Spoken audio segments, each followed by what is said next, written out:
So our first speaker for the day, we've got a great lineup today for you, and our first speaker is kicking out of the gates hot. He is the founder and president of Project Veritas. He single-handedly, with his organization, took down Acorn, exposed some lies at Planned Parenthood, investigated public education, labor unions, and Medicaid, just to name a few of the things he has done with his investigative videos. So, ladies and gentlemen, please put your hands together for James O'Keefe.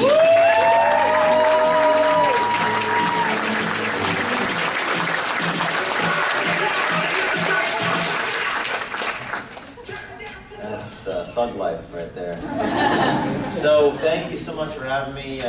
This is great to be here. This is my second time speaking at Turning Point. I am an investigative journalist. I'm a guerrilla journalist. Some people call me a community organizer, kind of like Barack Obama, except what I organize are journalists. I recruit and identify young people to become undercover reporters. And Project Veritas has turned into kind of like an intelligence operation. We have people in the CIA working for us now. We have a Navy SEAL who runs our field program. And we have a couple dozen investigative undercover journalists across the country. And today, I'm going to show you some videos. A few points before we get started.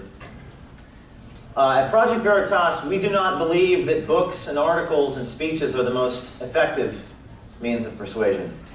We believe that politics is downstream from culture. We believe that the politicians can only do what they're empowered to do by the people. We believe that revolution does not change human nature. We believe that we must not destroy the mainstream media, but be covered by it. Being hated is a sign of respect. This is something that I had to learn the hard way.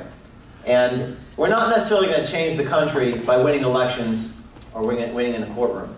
So over the years, I have done many undercover operations. People have compared this to kind of 60 Minutes / Borat. I've posed as a pimp. I've posed as an agent of the Muslim Brotherhood. I've posed as an investment banker. There's me as a Muslim in the lower right. I've posed as an abusive boyfriend going into Planned Parenthood. And all these investigations prompted a reaction from the president, from governors, from the media itself. And our investigations have generated a lot of publicity. We have press conferences. There's a press conference in DC where we did an undercover expose into the Hillary Clinton campaign. Our most recent expose, things have gotten pretty serious at Project Veritas. The Deputy Attorney General of Maryland taking off his wedding ring and leaking state secrets to a girl, this individual here working for me. So we have become quite the operation. Sorry about that. One of the great things about what we do. And I want to talk to you a little about how I got started, and then I'm going to show you some videos. I got started like you. I was in college, and I was disgusted by what I saw. I was surrounded by professors who were avowed communists. So I started a newspaper. Like, this is the newspaper I started. It's called The Centurion. And I would do campus muckraking. I would expose follies on my campus. I would expose political correctness run amok. This was 10 years ago. The things I exposed these days, it's just getting worse and worse. I tried to erect a statue on campus of Milton Friedman, who graduated from Rutgers University. I did this thing. I went to Rutgers, a public school. And how many here go to public school? A lot of people. So public school, college, freedom of information request. You can get any information. So I printed all the professors' salaries at my school. And then I put the copy of the newspaper in all of my professors' mailboxes. And they were all outraged that other professors were making more than they were. So my newspaper kind of became like the National Enquirer. And what happened to my newspaper is that the left on campus threw it in the trash. And they burned it, and one guy actually physically assaulted me. And I realized that these people don't believe in the First Amendment. And that's what got me going. That's what lit my fire. That's what prompted me to become an undercover journalist. And I read this book by Saul Alinsky called Rules for Radicals. And this is what made me a revolutionary. And Saul Alinsky said the most effective thing you can do is make them live up to their own book of rules. You can effectively take them down if you just make the left live up to their own rules of racism and sexism, etc. So, I decided to launch a little experiment. Some of you have seen this before. In order to demonstrate the absurdity of political correctness run amok, being an Irish American myself, who does not look like a little green-cladded leprechaun, I decided to go into my dining hall with a box of Lucky Charms and say that it's racist and it needs to be banned from the cafeteria. And to my shock, the university officials took me very seriously. And that was the first hidden camera video that we did. We're going to try to get the sound working.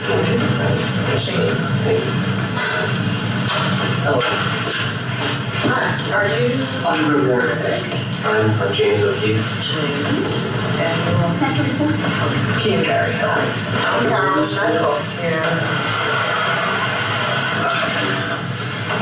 Well, we're with the Irish Heritage Society. I'm a personal advisor to James, Maggio, and O'Keefe. And basically, they have had some unpleasant, uncomfortable experience with some of the dining halls. Okay. And this is basically, if you want to. Well, like Greg said, we're from the Irish Heritage Foundation. It's not recognized by the university, but basically wanted to bring the matter to your concern that we noticed that, you know, at the dining halls here, Buckers serve Lucky Charms. And we think that this promotes negative stereotypes of Irish Americans, and we don't think it's acceptable in an academic setting, especially one of higher learning. And you know, we brought a box for you to look at here. And there's what appears to be an Irish American on the front cover, and he's portrayed as a little green cladded gnome, a huckster. And we think this underlines the importance and severity of St. Patrick's Day, especially during the month of March. So basically what we're trying to do is appeal to... So can you tell me that again? You feel that he's portrayed as a... I think he's portrayed as a little green, cladded gnome.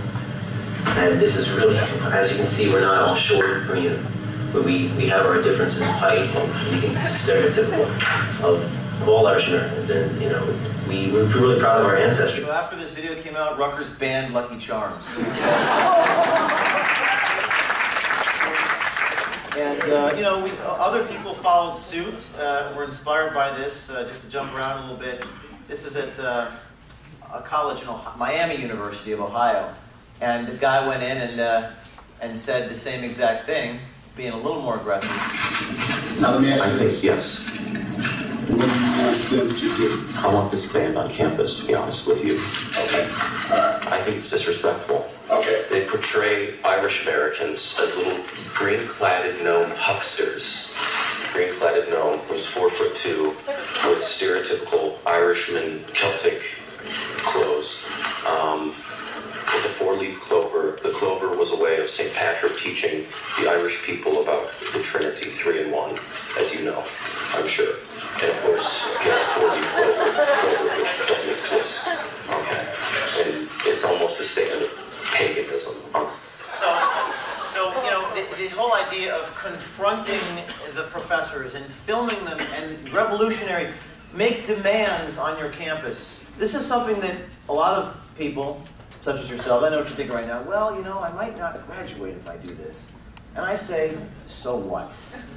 I mean, there are not a lot of jobs out there right now. What are you going to do, go to law school? I mean, I went to law school for a year, I dropped out. What are you going to do? Work for the government? Okay. I encourage you to take risks on your campus. I encourage you to treat the campus environment as an incubator where you can, I mean, I am now taking on the United States government, and I will show you that in a minute. And on the campus was an opportunity for me to get my feet wet. And this was the beginning of something that became much larger. Now we've gone on to do 150 undercover investigations. I don't have enough time to show you even a 1% of them today. I'll show you a few. But we went to other campuses and did similar things that had a huge impact, not just on the campus, but nationally. This is in North Carolina at UNC Chapel Hill. We went in and spoke with a LGBT director about voting multiple times for President Obama in the 2012 election. And this is what happened at UNC. I was registered to vote in Ohio. I still am, and I registered to vote here because there was a voter drive, and I thought it was my civic duty to register to vote. It's the right thing to do and all that. And I voted absentee ballot in the Ohio primary, and I actually voted here as well, early voted. Oh, did you? Yeah. Okay. All right. And hopefully no one will figure that out. O'Keefe's team goes undercover at UNC, secretly taping at least 2 UNC officials while O'Keefe's operative discusses a voter fraud scheme. This university staffer laughs, at one point seeming to even encourage the plan. Where can I get active and get somebody out of the General Assembly? This individual went on to say, I can illegally help you by not using my school email, by using my Gmail address to send you absentee ballots so you can vote both in North Carolina and the state you're from. If every one of you wanted to make a difference and you live in a state where it's legal to videotape somebody, you could do the exact same thing. You could walk into your dean's office in January and you could say, hey, I'm from Florida, but I live in Ohio. I want to make my voice heard twice because reproductive rights are so important. And if you got that guy on tape telling you to illegally vote, you would make the news. One idea of many, but just a thought. In a statement to Eyewitness News, UNC Chancellor Holden Thorpe writes, while the scenarios described in the video were false, some of our administrators responded inappropriately, and we are taking disciplinary action against those who used poor judgment in their approach to these student imposters. Project Veritas has gotten hundreds of people fired over the years. Professors, deans.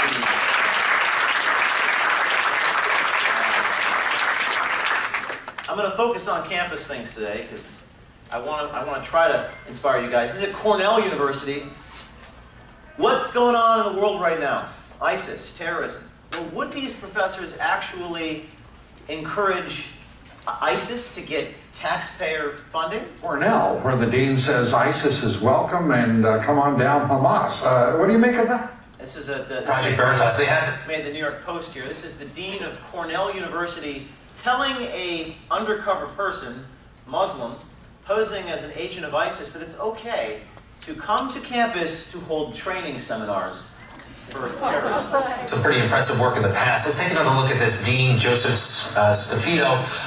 Maybe we could get like a freedom fighter to come and do like a training camp for students. I have no idea. I mean, would that be you'd be allowed to do something like that, just like bringing in a coach to do a training on sports.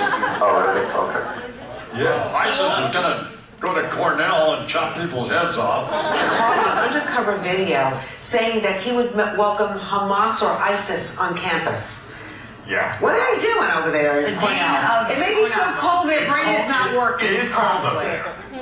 So I mean, we gauge success by how many people we get fired, by how many local news stations cover our work, and how many laws get changed in the process. And it really is not for everybody, but if you do want to work for Project Veritas, you could essentially be a secret journalist spy and go across the country taking bad people down.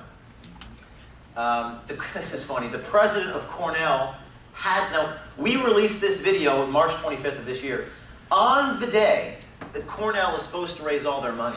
It's called Cornell Giving Day. This was not a coincidence. We released the video on the day that all the donors are supposed to write their checks, and what the donors were saying was, I'm not giving a check to Cornell with terrorists coming to this campus. And some of the donors decided to give their checks to Project Veritas instead of Cornell.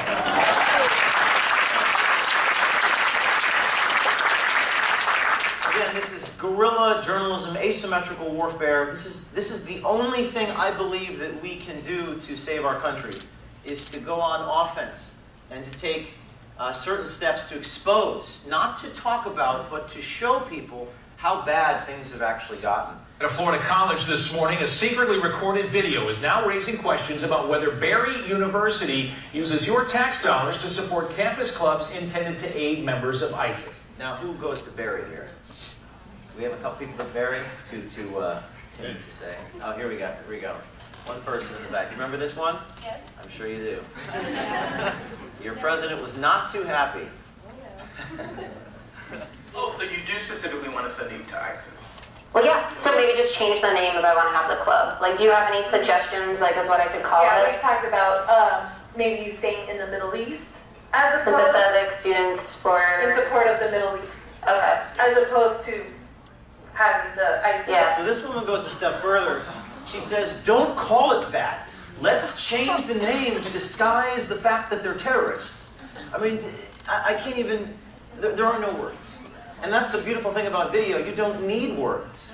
I don't need to describe this. When I go on interviews, all I say was, "What do you have to say, Jan?" I said, "I don't know. Video speaks for itself." After this came out, we have a person here. Laura, I'd like you to stand up. Laura's the one who did this. So give Laura a round of applause.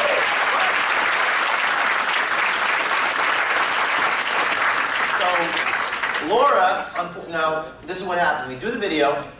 That tape is sparking a campus controversy, one that had the school's president speaking out. I'm incensed. As a Catholic myself, I had the Catholic school president, Catholic Chino, Catholic in name only, Sino, Rhino, Sino. This woman was attacking me for exposing the fact that her officials were endorsing terrorists.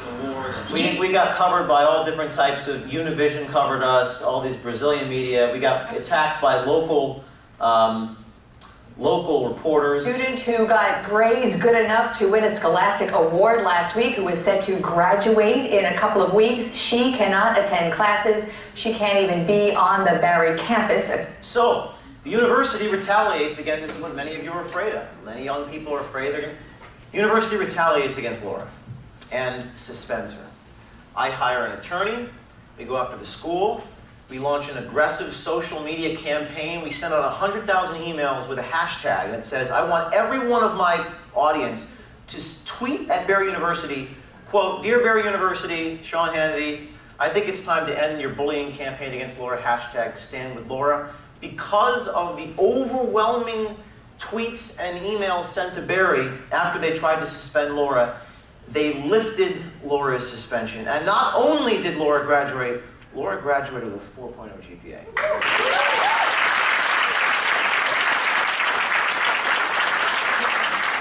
What does that tell you? It tells you that if you want to win, you have to push through. You have to, I wrote a book, it's called Breakthrough. And the reason why it's called Breakthrough is because I believe that we cannot succeed by backing off like certain members in Congress. We have to push through, we have to be unapologetic, take no prisoners. She graduated with a 4.0 GPA. And now she's a full-time undercover reporter with Project Veritas. And she's having the time of her life. So I encourage you guys to do similar things if you are so willing. I'm going to show you one more campus video, and then I'm going to talk about some of the national stuff we've done. This is recently. I dressed up as the Constitution, just all the stuff happening on campuses. I can't even do the satirical stuff on campus anymore because the reality has become so bad on our campuses these days that satire is no longer effective. I mean, Lucky Charms being banned, these days they're banning Halloween costumes on Yale University. But I tried to do something at Vassar. Anyone here go to Vassar? And this is another one of our undercover reporters going in, saying with an emotional plea that the Constitution, the United States Constitution, hurts her feelings so much, it triggers her. And she needs the Constitution banned on campus. I mean, I'm like scared to walk around campus and see the Constitution.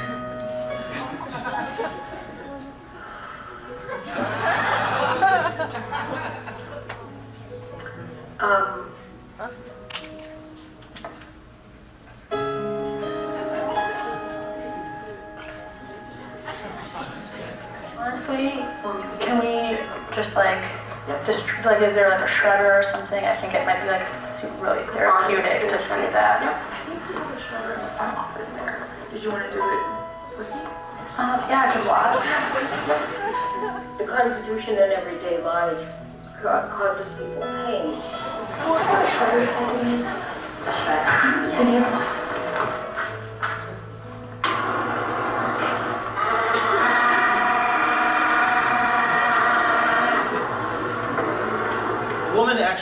puts the United States Constitution through a paper shredder so that our student is not triggered. And the student's standing there thinking like, I'm so upset right now, but trying to keep a straight face and not laugh or cry at this situation that is unfolding.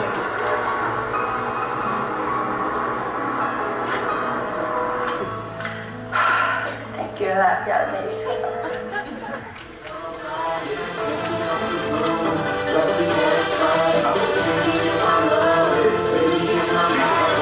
So we do some gonzo stuff on campus, running around, and people were running away from me when they saw the Constitution. So I mean, the real thing is to, and this made news because we did it at, we have some NC State people here, North Carolina people. NC State. So you guys know about this one? Yeah. Yes. I hope is one day to do video on every campus, but so far we've done about a quarter of campuses. And this woman actually banned the Constitution from NC State. NC State is responding to an undercover video. That video shows a school official agreeing to ban the Constitution from a residence hall. WRAL's Deborah Morgan joins us now with what the university is saying about it. Deborah? Linda, a group called Project Veritas released the video today, and in it you can see someone with a hidden camera speaking to officials at NC State, Duke, and UNC Chapel Hill. So I mean, I just want to show you the local media. It's important to get the we call it the mainstream media, Fox, ABC, NBC, CBS, whatever. But I try to get every bit of our work covered by the mainstream media. I try to force a reaction, because the only thing better than calling up the university directly and asking for a response is having ABC News call them up and get a response. I'm going to skip through some of this. I did some stuff on Planned Parenthood when I got started. Figure out a birth date that works. I went into Planned Parenthood, this is me when I was 21. Going into Planned Parenthood, posing as an abusive boyfriend, we got the Planned Parenthood official on tape. Date that works. Telling us to figure out a birth date that works. Telling us to lie about the age of my girlfriend. I said she was 14, which is statutory rape in California. And this Planned Parenthood official told me to lie about the age of the baby or my girlfriend. And this Planned Parenthood official was promptly fired. Planned Parenthood sent me a cease and desist letter saying, well, you can't do this, you're breaking laws, etc., etc. Again, just like we did with the campus videos I showed you. Instead of backing down, I forwarded this cease and desist letter from Planned Parenthood to Fox News, and this happened. Personal story segment tonight. 18-year-old UCLA student Layla Rose, active in pro-life causes, went undercover to a Planned Parenthood facility in Los Angeles. Ms. Rose wanted to show that Planned Parenthood was not following the law regarding minors and abortion. She implied to the Planned Parenthood person that she was 15 years old and had been impregnated by her 23-year-old boyfriend. Here's part of that conversation. Figure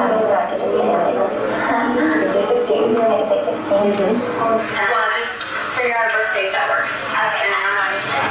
So, of course, Planned Parenthood backed down from their cease and desist letters and lawsuits because they don't want to be coming after an 18-year-old freshman at UCLA.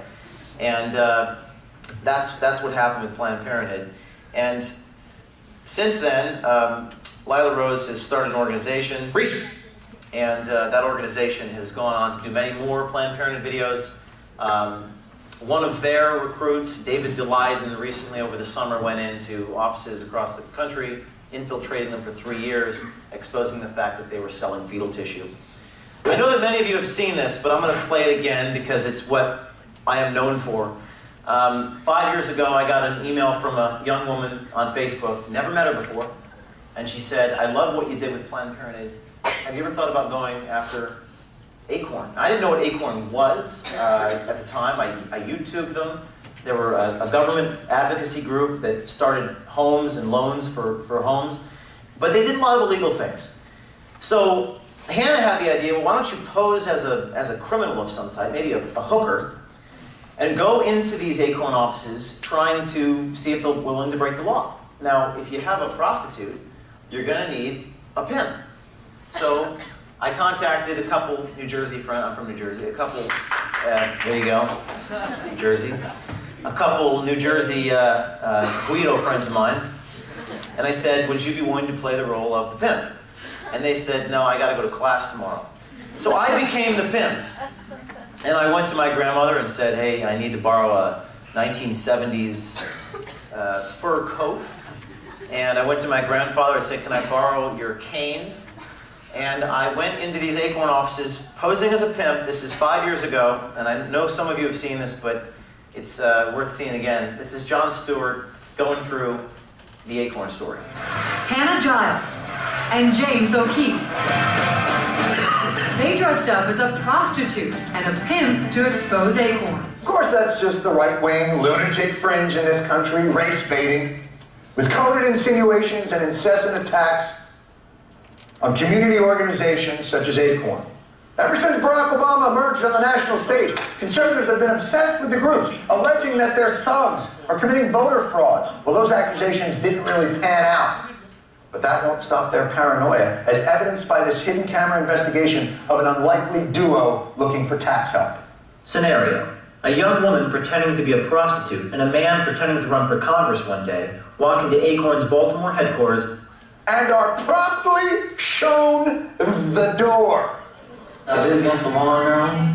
Prostitution? Anything that the government's not getting money from is always against the law. We get somebody there for taxes so they can talk to you. Tell them to show them how to make a name.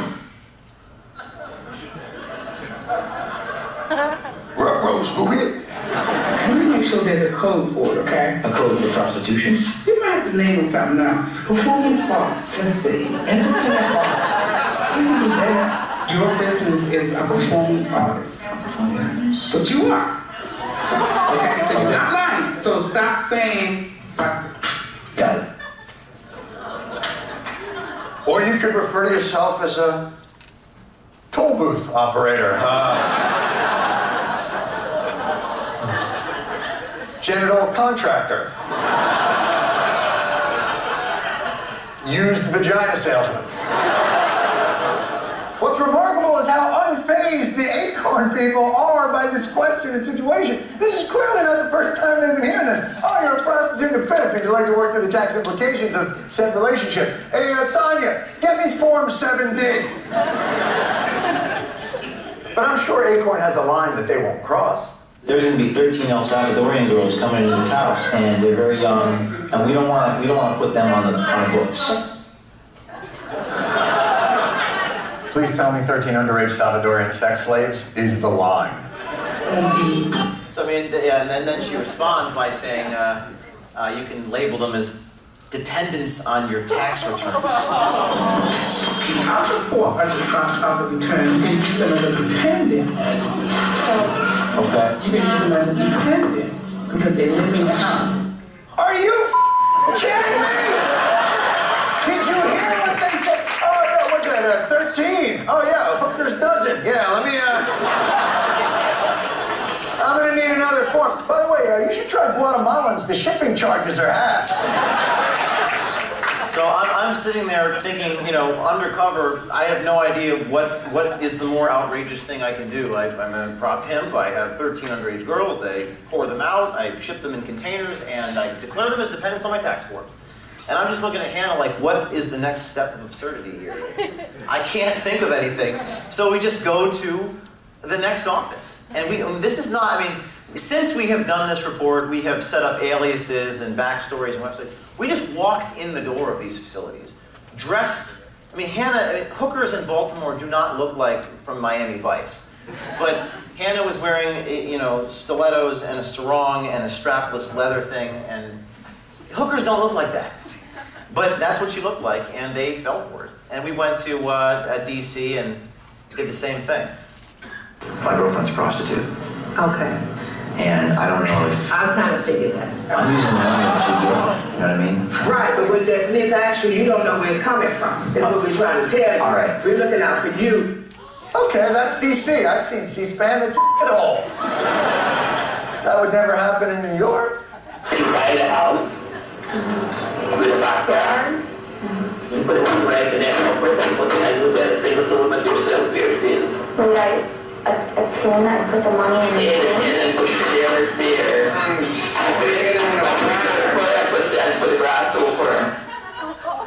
This was what we looked like here. That was us. School Musical 3 can break this story with a video camera. These two. You're telling me that 2 kids from the cast of High School Musical 3 could break this story with a video camera and their grandmother's chinchilla coat, and you got nothing? It actually was my grandmother's chinchilla coat. It sounds like a metaphor, but that's actually what happened. And to this day, she can't believe that her coat became so famous. They did it for $3,000. That's Blizzard's monthly beard wetback budget. It probably cost CNN that much just to turn on their hologram machine. Bill Whittle makes a great comment. I know you saw him speak. I'll show it to you. It's funny how I walk into these major media studios. They got all this equipment, all these people, but they got no balls. They got no courage. They got no willingness to do something that matters, because the problem with journalism today is that journalism has become a sort of public relations. And politicians are not going to be honest with you at the podium. And journalists write down what they say at the podium. I don't want the journalists to write down what they say at the podium. I want them to challenge what they say at the podium by showing what they're saying is not true. And that's what we do at Project Veritas. And it's an art form that's dead or dying. Mike Wallace used to do this. They don't do it anymore. ABC News Primetime used to do this. They don't do it anymore. They don't do it because they're afraid of the retaliation from the government. And a lot of these news corporations are publicly traded companies. They're not going to go after the Attorney General or the President or the White House. They need access. So the only solution I could come up with was to do undercover work, because I don't need access. I can work with intelligence guys to create the online websites and create the backstories to meet these guys, and they have no idea who they're meeting. Now, after the Acorn story came out, the reaction was swift from Democrats in Congress. Within a few more days, the Senate voted to defund Acorn. A few days after that, congressional investigations had been called for. And as I write this, the IRS has severed ties to the organization. We live in the age of video. And one video by O'Keefe and Giles has more impact than 10,000 pages of written evidence. We even got a reaction from the White House and the President. What I know is that what I saw on that video was certainly inappropriate. That's about as good as you're ever going to get Obama to say.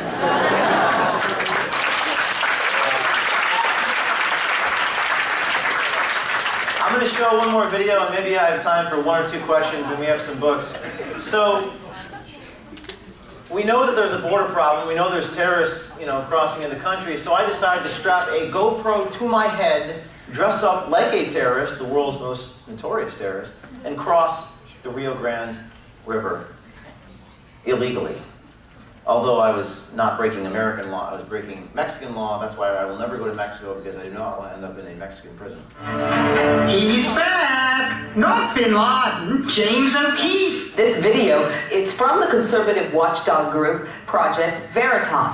Waiting across the Rio Grande to show how easy it is to evade border security. So we were going down there, and we didn't see a single federal agent anywhere. I mean, I was walking through the desert, no federal. I saw about a few miles away a border patrol vehicle, and I was running towards them dressed like Bin Laden. Hey, I'm over, and they sped off away from me. I mean, you can't make this stuff up. So what we did is we doubled down, and we actually went to Lake Erie, and we dressed as ISIS. Crossed Lake Erie. Get a load of this. A filmmaker is questioning border security Here in Cleveland. His name is James O'Keefe. Check this out. James O'Keefe claims he crossed Lake Erie From Canada to Cleveland on boat. No one's stopping. Not the police, not the Coast Guard. No questions asked in this situation. It is possible that a small boat can come into the United States undetected. The Coast Guard says they are looking into this matter. There you were on the Zodiac graph. And it prompted a congressional hearing.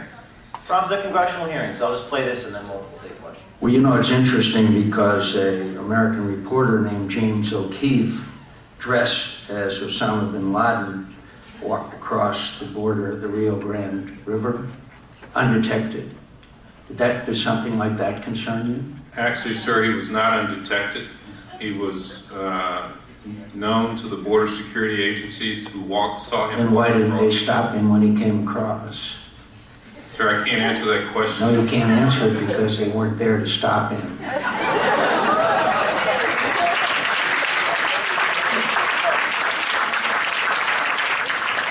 The moral of the story is, if you want to change the world, You have to go on offense. If you want to change the world, do not go to law school, please. Do not run for Congress. Become an undercover journalist.